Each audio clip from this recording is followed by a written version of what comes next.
Avisala mga ka-fashionista and welcome back to my channel! Ito na ang tutorial ko sa Sangre Falamara costume ko mga ka-fashionista, no? So kung gusto niyo matuto mga ka-fashionista, don't forget to like this video and of course, follow me para lagi kayong updated sa mga videos ko mga ka-fashionista. So yun mga ka-fashionista, sa paggawa po ng Sangre Falamara costume ay kailangan mo talaga ng ganitong mga materials para makabuo ka po ng ganitong costume mga fashionista, no? Sundin nyo lang maayos yung paano ko talaga ginawa itong costume na ito mga fashionista, no? So yun mga fashionista, no? Gumamit lang ako ng masking tape para makuha natin yung yung forma po ng costume mga fashionista. So ganun lang. Pagkatapos yan mga fashionista, iskunin natin at ilagay sa rubber at saka gupitin para makuha na natin yung forma ng costume mga fashionista. And by the way, sa gusto pong magpagawa ng costume na kahit ganitong costume mga fashionista, hit-PM nyo na ako sa messenger para mapag-usapan natin yan. And anyway mga fashionista, sa gustong mag-rent po nitong costume na ito, no, i-PM nyo lang ako mga fashionista kasi available po itong Sangre Falamara costume ko mga fashionista, no. At sa paglagay po ng mga details naman po mga fashionista ay gumamit lang ako ng soldering iron mga fashionista. Electric po yan mga fashionista.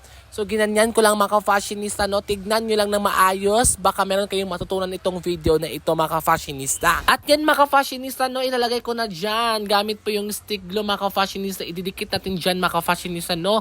At yan, gumamit rin ako ng ganyan mga fashionista ng heat gun para maging makinis po yung ating rubber mat mga fashionista, no.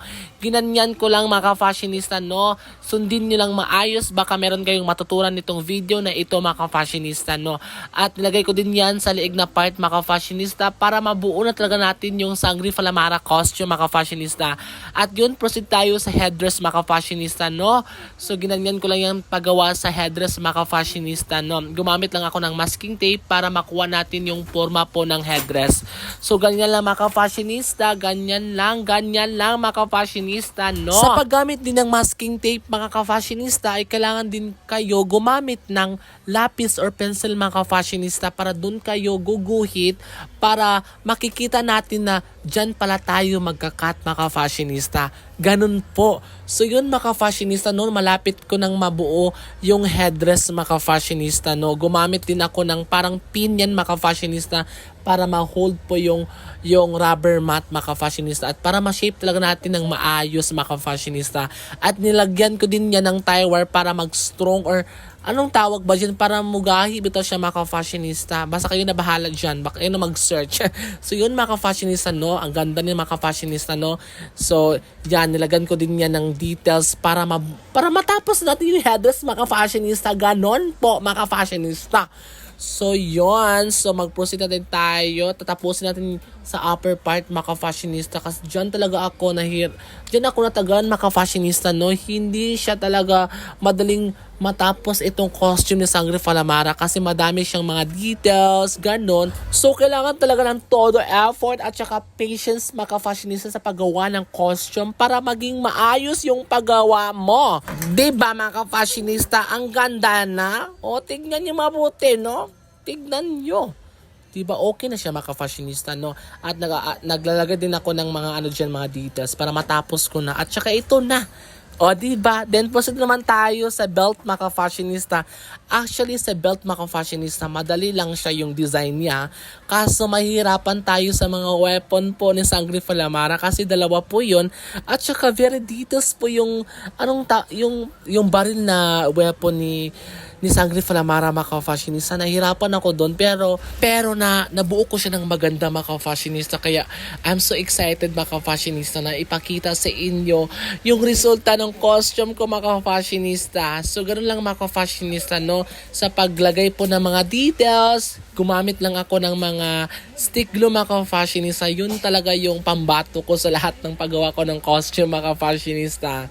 So ganun lang mga fashionista, no. So next tayo sa lalagyan po ng mga weapon mga fashionista. So ginanyan ko lang yan mga fashionista. At yon, ito na mga fashionista, diba? Ang ganda niya. Yung kulang talaga dyan mga fashionista is yung weapon na lang para mailagay natin dyan. So, ganda na mga ka-fashionista. At next naman tayo sa accessories po sa kamay niya mga ka-fashionista. So actually very detailed po yung accessories po sa kamay ni Sangre Falamara mga ka-fashionista. At yan po sa accessories po sa boots mga ka-fashionista. So ibalik dalawa yan mga ka-fashionista. So yun mga ka-fashionista, ito na. Ito na siyang nalagyan ng primer later mga ka-fashionista, no? At dito naman tayo sa pagtatahi po ng tela mga ka-fashionista, no? Para matapos na natin itong sa belt niya mga ka-fashionista, no? Kaya I'm so happy mga ka-fashionista kasi marunong din ako magtahi. And by the way, itong tela na ito is nabili ko po sa Shopee mga ka-fashionista, no? Kaya wala nang problema mga ka-fashionista. At ito na po yon. Next na naman tayo mga ka-fashionista sa paglalagay po ng emotion mga ka-fashionista sa nabuon ko na costume mga ka-fashionista. Kasi before kasi tayo mag-paint ay kailangan talaga maglagay tayo ng ganito, like yung emotion, para mas kuminang yung ating costume. At dito naman tayo sa pinaka-challenge sa paggagawa ng costume is yung pag-paint mga ka-fashionista, no? Pero alam niyo mga ka-fashionista, no? Ang tagal-tagal ko nang gumawa ng costume. Pero ito yung feeling ko talaga mga ka-fashionista. Nakikita ko na nag-improve talaga ako mga ka-fashionista. Especially po sa pag-paint talaga mga ka-fashionista.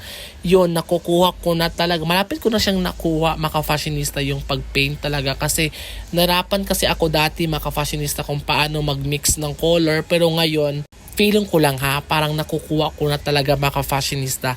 Kaya I'm so happy po sa mga clients na napagawa sa akin kasi nandahil sa kanila mga ka-fashionista, no, na-improve na talaga yung paggawa ko ng mga costume mga ka-fashionista. Kaya nagpapasalamat po ako sa mga naniwala sa akin, especially po sa mga clients ko dati at hanggang ngayon mga ka-fashionista. At yes mga ka-fashionista, no, proceed na naman tayo sa paggawa po ng weapon ni Sangre Falamara. Kibali dalawa po yun mga ka-fashionista, yung una yung barrel at saka yung sa sword mga ka-fashionista. Pagkatapos ko nabuo yung weapon ni Sangre Falamara mga ka-fashionista, nilagyan ko din yung ganyan para mas kuminang yung weapon ni Sangre Falamara mga ka-fashionista. At the next day mga ka-fashionista, no, nilagyan ko din ng mga highlights mga ka-fashionista para kuha talaga natin yung costume ni Sangre Falamara mga ka-fashionista, no. So malapit na pong matapos yung sa belt na part mga ka-fashionista, no. So ang ganda na mga ka-fashionista. At saka ito naman sa yung baril ni Sangre Falamara. So ito na mga ka-fashionista. So from this to this. So ito na mga ka-fashionista, di ba? Maganda ba mga ka-fashionista, no? I-rate din naman mga ka-fashionista from 1 to 10. I-comment niyo na sa comment section mga ka-fashionista. At ito na po yung resulta with the model. Ito na mga ka-fashionista. Ready na. Bag.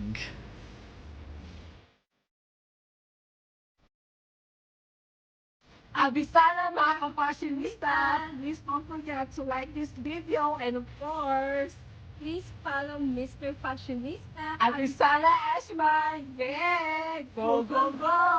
Follow, yeah!